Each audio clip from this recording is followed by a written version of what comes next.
പുറമേ നമുക്ക് കണ്ണ് രണ്ടാണ്, എന്നാൽ ഉള്ളിലുമുണ്ട് രണ്ട് കണ്ണുകൾ. ഒന്ന് നമ്മെ കാണാൻ, മറ്റേത് മറ്റുള്ളവരെ കാണാൻ. മറ്റു വ്യക്തികളെ നാം പുറത്തു നിന്നാണ് നോക്കിക്കാണുന്നത്, എന്നാൽ നമ്മളെ ആകട്ടെ നാം ഉള്ളിൽ നിന്നും. അതുകൊണ്ടു തന്നെ മറ്റുള്ളവരുടെ കണ്ണിലെ ഒരു മുടിനാര് നമുക്ക് ഖലാസി കയറും, നമ്മുടെ കാലിലെ മന്ത് വെറും കുരുവുമായി പോകുന്നത്. ഒരു വീട് കാഴ്ചക്ക് മനോഹരമാണോ എന്നറിയണമെങ്കിൽ അത് പുറത്തുനിന്ന് നോക്കിക്കാണണം. വ്യക്തിത്വത്തിന്റെ കാര്യത്തിലും ഇത് അക്ഷരം പ്രതി ശരിയാണ്. മാറി നിന്ന് സ്വയം വീക്ഷിക്കാനും വിലയിരുത്തുവാനും നമുക്ക് കഴിയണം. അപ്പോഴാണ് അത് സ്വയം വിമർശനമാകുന്നത്.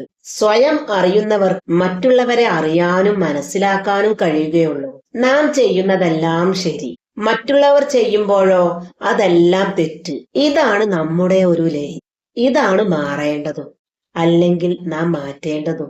ആദ്യം നാം സ്വയം ചികിത്സിക്കുക, എന്നിട്ടാവാം മറ്റുള്ളവർക്ക് മരുന്ന് കൊടുക്കുന്നത്.